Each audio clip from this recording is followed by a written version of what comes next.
This is Season 4 of Totally Useless Information with Nick and Roy.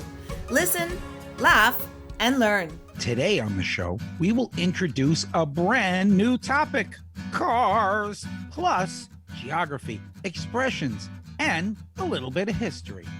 Plus, news from around the world, and we'll open up the mailbag. Totally useless information. It's everything you never needed to know. Welcome to episode number 9, and as Roy mentioned, a brand new topic. This is Totally Useless Vehicle Information with Nick, Meet, and Roy. Vroom, vroom. Kind of glad I'm vroom vroom. Yeah. So when the lovely lady recorded it, she said, I see you more of a meet, and Roy is a vroom vroom. I said, well, go for it. And she did. So thank you.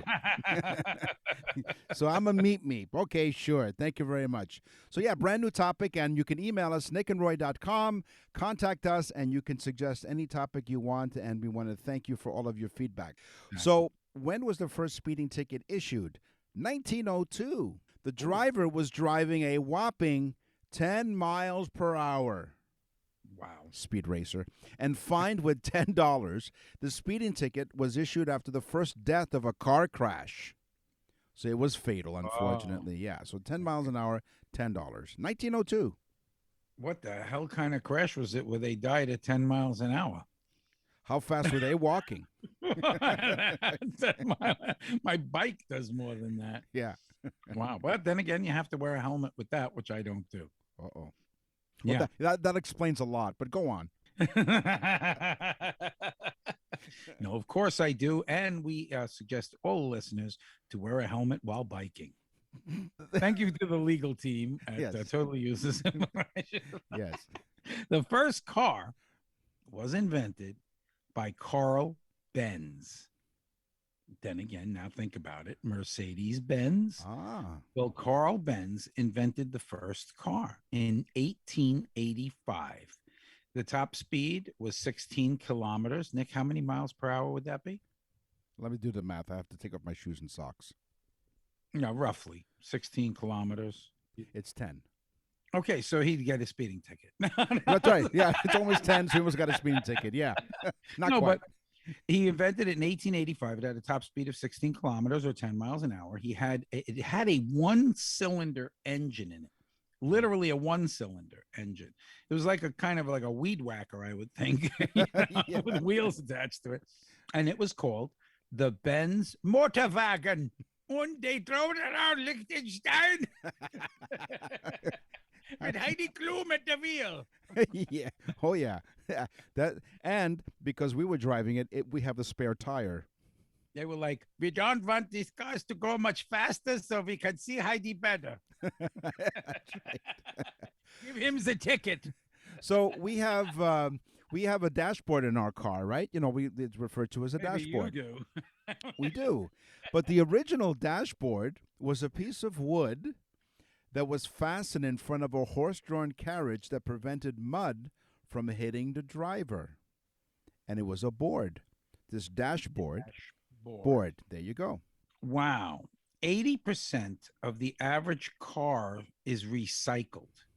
I found this to be really interesting. 80% of an average car is recycled. In fact, auto recycling is the 16th largest industry in the United States. That's amazing. So that's amazing, considering that the steel industry, the farming industry, the coal industry, the 16th largest industry is recycling automobiles. Wow. How many cars does someone go in a lifetime? That's recycling. It's a different kind of recycling. So I'm just pissed off because I'm paying for the same car over again. Yeah, it's called car payments. Yes. Right. It's 80%. So I should only be paying for 20% of my next new car. Exactly. You know, I don't make my car payments. You know what happens is they send me a letter, a really nice letter. They compliment me. They say, your bill is outstanding. I'm like, thank you. Thanks for the compliment. You're listening to Totally Useless Information with Nick and Roy with our brand new topic, cars.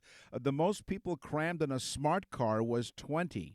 It was achieved. 20 was in 20. the smart. I know somebody that owned a smart car. Really? How many Yes. people did they have in the smart car? Actually, they only had themselves in the smart car and possibly another passenger because that thing is so small.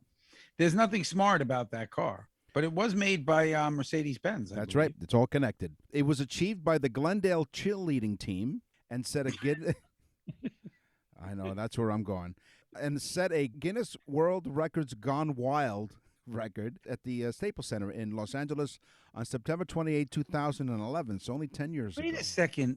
Wasn't it in 2011 when you were trying to join that cheerleading team? That's right. I didn't have the legs for it. Nick's like, I was the one in the middle. But yeah, but you have to be really careful. You have to be strategic where the shift gear is. And listen, you don't have to worry about age because there's 18 of them in there. They've got to be all put together, at least 21 combined. Yes, you can send your complaints to nickandroy.com. Contact us. Almost 65% of the world's population drives on the right side of the road. The rest are just wrong. No, really. 65% of the world's population drives on the right side of the road and on a left-handed drive. Right. So I'm left-handed. Would I be confused on the right side or the left side? I wonder. I honestly, I think you're confused most of the time. So it has nothing to do with me being left-handed. Is that what you're saying? Your driving is impaired no matter what.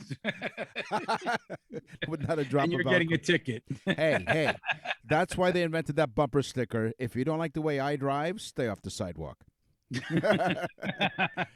So as you're listening to us, Totally Useless Information with Nick and Roy, we really appreciate you listening to us on any device, including your car radio. Right, because you connect your phone to your car radio. For many drivers, flipping on the radio is nearly as instinctive as powering up the engine, or adjusting the temperature and whatnot. But car radios weren't always so widely embraced. In the early days of the car radio, some safety-minded legislatures wanted to ban car radios for being too distracting and dangerous for drivers. But they couldn't get the message out? No, they couldn't, because they were distracted. No, they couldn't get the message out. There were no radios. So you're thinking, well, what accident-prone idiot came up with this idea? Well, it was Paul Galvin. He's credited as the man who first recognized the potential of the car radio and capitalized upon Americans' fascination with radio for motor vehicles while on the go. What was his name? Paul Galvin.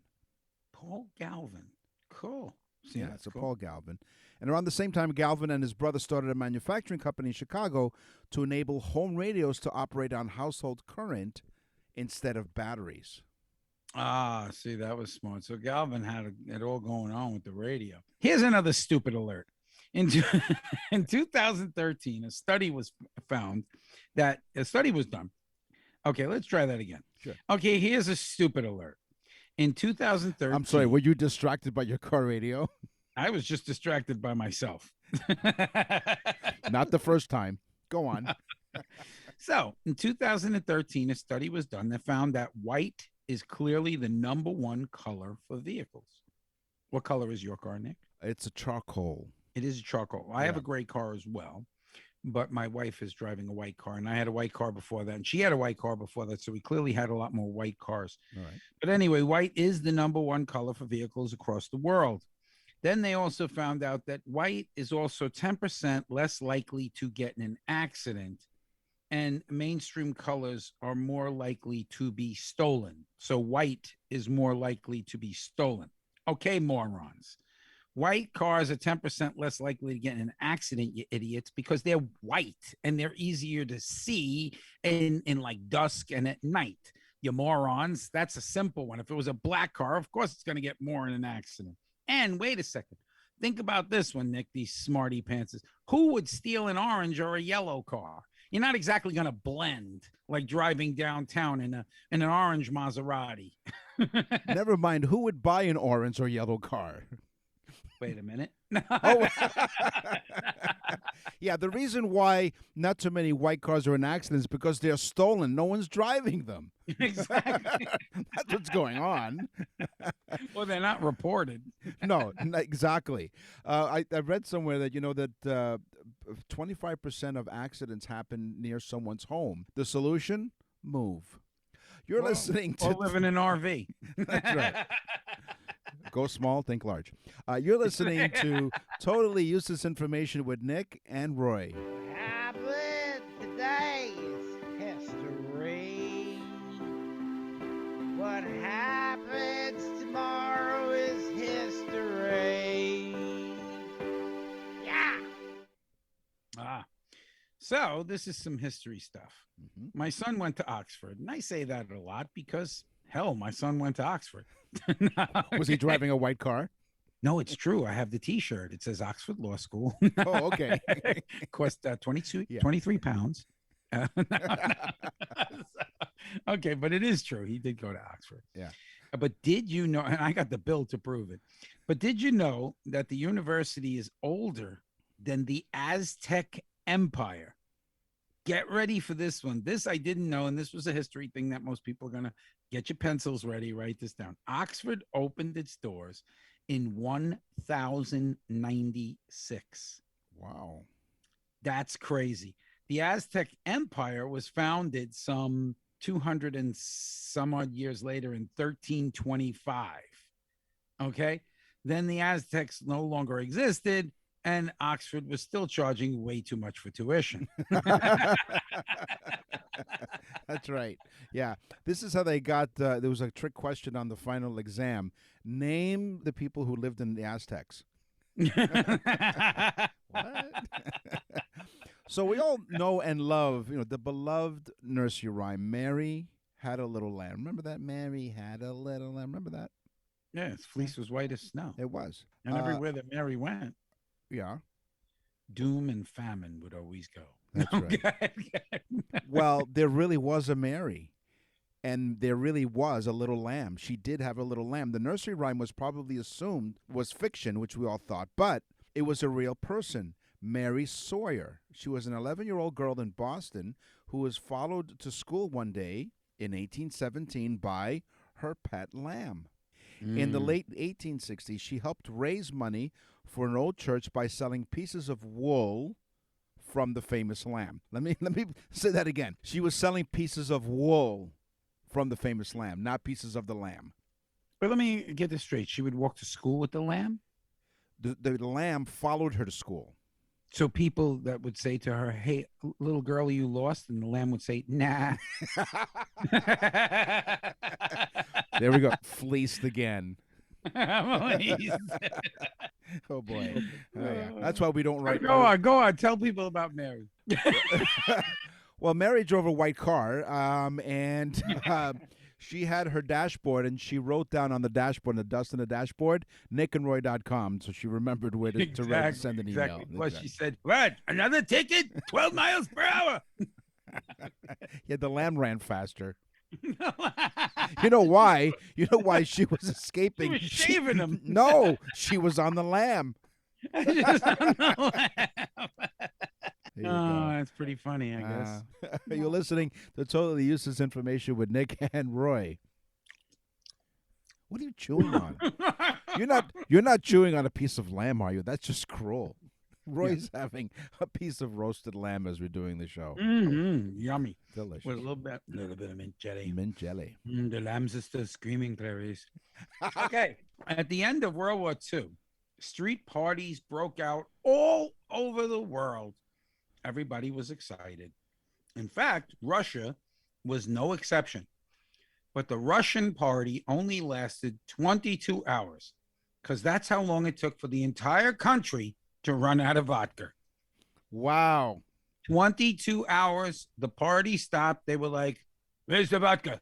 They were like, "Sir, we have no more vodka. Kill him." So on the show, Totally Useless Information with Nick and Roy. I'm Nick and he's Roy. We do not discuss what the facts are going to be. Oh, no, you had that? We email each other and say, we're going to talk about, in this case today, cars and history and so on. Russia ran out of vodka. This is the fact that I have. Russia ran out of vodka as World War II was ending. So we have the exact same fact. Doesn't happen often, which means Oh my God! you know how you they- have tablecloths? no, I don't have tablecloths. I mean, I do Oh, at okay. home, but not the fact about Okay, tablecloths. Yeah. okay. But there you go. So anyway, in case you missed it, Russia ran out of vodka. And how long did it take? How long was the party? It actually took 22 hours. It took less than one full day. Russia was depleted of every drop of vodka in the entire country, What took them so long? Slackers. which made for the new drink called the tonic. Okay, go ahead. Give me your next one then. Or a This- shy one. Well, I'm not shy at all. The swearing pet bird. Andrew Jackson's funeral happened in 1845. His pet parrot, Paul, or Pole. Pet Barrett Paul, but go ahead. Yes, his pet parrot, Pole, was particularly preposterous. Had to be removed from the funeral services because it was swearing. What? Pole was brought to the funeral because he was a close companion of Jackson. How close, we're not quite sure, but we'll leave it at that. Apparently, yeah. Unfortunately, the bird had to be removed from the funeral service because when he started to swear and yelling profanities, which he Yeah. learned Could you from... imagine? Could you imagine the priest saying, "He was a wonderful man"? It was a rat bastard. It was a asshole. He turns around, and we should all bow our heads now. Go to hell. Well, according to the historians, the pet bird with the swearing, he most likely learned that language from Jackson himself. Oh, well, what do we think? We think because he was the president that he had some sort of dignified. That all went out the door with Trump. Yeah. And I say that in a proud way. Yeah. Very proud. I really do. He was the first president I think I ever really looked at and said, I believe this guy because nobody else would say that crap. I did. I really believed him. You know how we wear designer names and drive around in fancy cars and we build big homes to display our wealth? Hmm. Well, in the 18th century in England, they did it too, except they did it with pineapples. Oh. Yes, pineapples were a major status symbol. Simple. It's so simple you can't even pronounce it. Pineapples were a major status symbol. In fact, people who could afford one would walk around town with it. They would hold it, put it on their heads, walk around, show people, hey, look at me and my pineapple. You know, so this was actually done. People walked around with pineapples to display their wealth in England in the 18th century. Very good. Excellent. With the Yep. pineapples. Yeah, I heard that if you're going to somebody's house, it's a thing to bring them. So, you know. Sure, a pineapple is a thing of good luck or whatever, but it's also for good wealth. But if you bump into somebody with a coconut, maybe a sailor with some rum, hey, pina coladas. It was a But bean. don't go to Russia. They ran out of vodka. They ran out of vodka. Exactly. Whatever you do, stay out of Russia. I call this next one "Holy Crap." In 1680, this is the title of this fact here. As you're listening to Totally Useless Information with Nick and Roy in the history section, holy crap! In 1618, some Catholics and Protestants settled religious disputes in Prague when a Protestant threw a Catholic out of a third-story window. Yeah, that always helps. The Catholic claimed that the hand of God saved him, while the Protestants claimed that God mocked them because they survived by letting them fall into a carriage of horse crap. Oh my God, the Protestant was probably like, grab the Catholic. They have forgiveness, so I'll throw him out the window. That's right. They broke their fall by going into a carriage of horse crap. It started a large war, believe it or not. Oh, that's a lot of crap. All right, tablecloths Yeah. were not invented to protect the table. Think about it. Why do you put a tablecloth on? Well, there could be many reasons. It could be to protect the table from getting messy. It could be to look good, like a party. You know, you put a tablecloth on because it looks pretty. Yeah. No, Nope. they were not invented for that. In fact, They were invented to make it easy to make one large communal napkin. Oh. The original tablecloths were placed on the table and they were left over the edge of the table so that the people sitting there could then pick it up, wipe their hands and their faces on it while they slobbered themselves full of food. How disgusting is that? When you think about it, it's pretty good. We take the napkin, wipe our face, and then put it back in our laps, which is kind of stupid. If we could hang it from the table, it'd be even better. Yeah. Unless, of course, you're a Catholic and got thrown into a pile of horse crap, then you could wipe yourself off. Let me tell you, next restaurant I'm going to, I'm wiping my face and my hands and everything on the table. I may not even use the restroom. Wow. Then we'll start a war. A holy war. You're listening to Holy War. You're listening to Totally Useless Information with Nick and Roy. And like we say, we are making it really easy for you to contact us. Go to our website, nickandroy.com, and click on Contact Us and send us an email. What's in the mailbag? What's in the mail?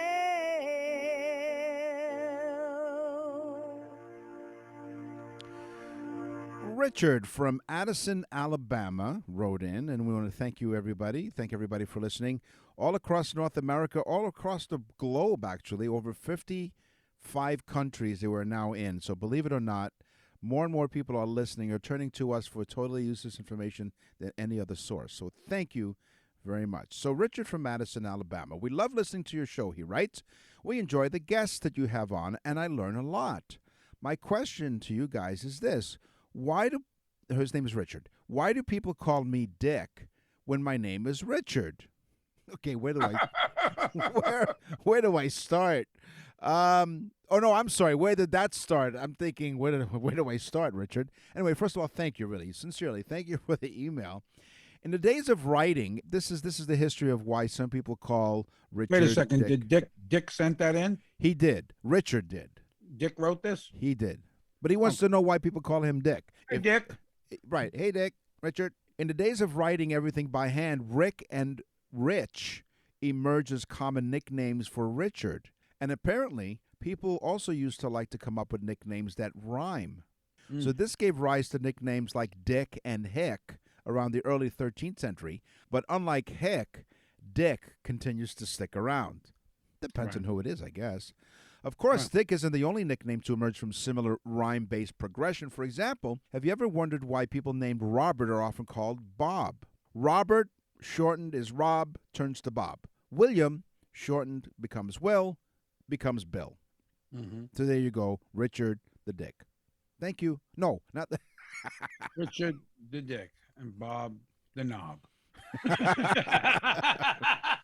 Sorry, Dick. Sorry, Yeah. Richard. That's right, Sorry, Richard. Ricky.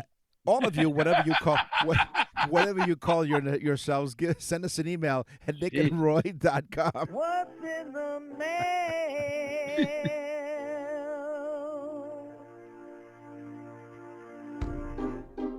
And now for something completely useless. This is the most useless fact. Before the invention of the alarm clock, there actually were people, get ready to write this down, called knocker-uppers. What? Yes, for real. They were called knocker-uppers. And what they would do is they would come to your house at a time that you told them to. Get me up at 7 o'clock. So at 7 o'clock, they would be rapping on the door. Bang, bang, bang, bang, bang. Wake up, wake up, wake up, wake up. And when you came down and answered the door, preferably with a shotgun, it was probably a tough job, knocker-uppers. Not to be mistaken with slobberknobbers, but... And if you answered the door, it was preferred that you had pajamas on of some sort. At least pants. But I actually, this is the true story. They were called knocker-uppers, and they would wake you up. I have one of these, but I call her my wife. Not that I knock her upper. No. My goodness gracious. Boy, you're like I said to you in the past, your couch must be really comfortable. At our rate, my doghouse is fully furnished. Complete with climate control and everything else. You're listening to Totally Useless Information with Nick and Roy. Throw away your totally useless GPS. It's time for geography. So get lost with Nick and Roy. Yes, the sentiment of many people who email us at nickandroy.com. Get lost. We've been told that throughout high school. Yes. And 40 years later, that message is still. Did you just slurp? Did you just slurp on? No, wait a second. I'm having a cup of coffee. It's so delicious. Oh, I believe that we're not told to get lost. We were lost and still are. So they told us to get lost. We just listened to what we were told. That's all. How about South America? It is a continent of many natural superlatives. The longest mountain range, the Andes. The highest waterfalls, the Angel Falls. And the driest place on earth, the Atacama Desert in Chile. Good old South America. The Earth, as we have said, is not round. It bulges in the middle. So even though Mount Everest is taller than Mount Chitsuborazu in Ecuador, the Mount Chitsuborazu in Ecuador is closer to the moon than Everest. See, it's not taller, but kind of think of it like we had said before, my belly.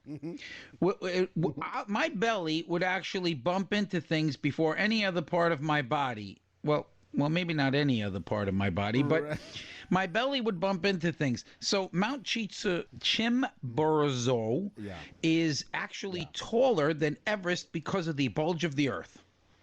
Yeah, and don't forget about gravity, too. Never mind bulging. How about gravity?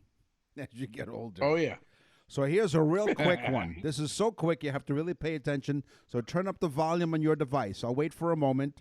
Turn up the volume a little bit more. When in Rome is my topic here in geography.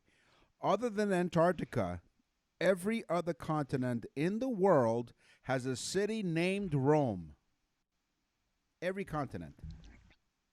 Other than Antarctica. That's right. So don't roam to Antarctica. You'll get lost. So if you're roaming in Antarctica, you'll be lost because you'll never find Rome there when in Rome. Well, if you're roaming in Antarctica, I hate those roaming charges. Okay, Iceland. Iceland is growing at 5 centimeters per year. Okay? It is divided by North America and the European tectonic plates. So the plates shift 5 centimeters every year. Yes, Iceland is literally separating 5 centimeters because it sits between the North American and the European tectonic plates, right in between. Are we there yet? The second longest geographical name that is accepted in the world is Taumatawhakata, on and on it goes. 85 letters. Okay? Wow. The longest geographical name has 85 letters, which is a hill in New Zealand. It is a Maori phrase which translates to, quote, place where Tamatea, the man with big knees who slid, climbed, and swallowed mountains, knew Islandia to play with his flute to his loved one. Yeah. You got to watch when you're playing with your flute, especially when you're on the old slippy slide on your knees playing with your flute. Yeah, and he swallowed mountains. Okay, the San Andreas Fault is consuming 2 inches of land every year. At this rate, Los Angeles will be neighbors with San Francisco in a few million years. We asked about the San Andreas Fault, and Joe Biden said, no, it's Trump's fault.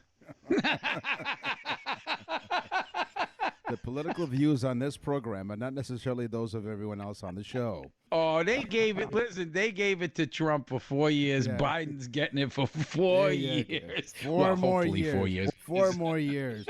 Hot and cold. The White Sea in Russia has the lowest temperature, which is minus 2 degrees centigrade. The Persian Gulf is the warmest sea. In the summer, its temperature reaches 35.6 degrees centigrade, which is roughly in the mid-90s Fahrenheit, in case those of you who can't figure out the calculation because you went to a New York City public school.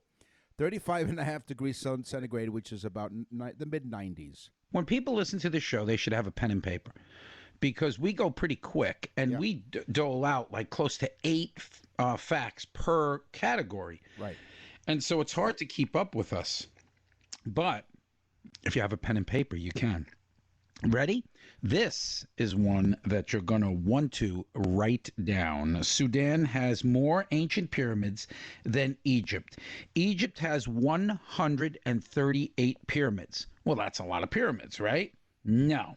Sudan touts over 255, and that's known pyramids, while Madonna in the 1980s sported 2 pyramids that most women call breasts. Remember the video? Yeah, from the mid '80s. For those of With you, the pointy bra that she had. yeah, those things were weapons. You're listening to Totally Useless Information with Nick and Roy. Where do expressions come from? We want to know right now. Well, first off, folks, thanks a lot for everybody making our website almost crash this week. We had so many people going on it and leaving us messages and so on. Thank you so much. www.nickandroy.com. Real easy to remember. So let's do an expression. Let your hair down. What? The French. Ooh, the French. Huh.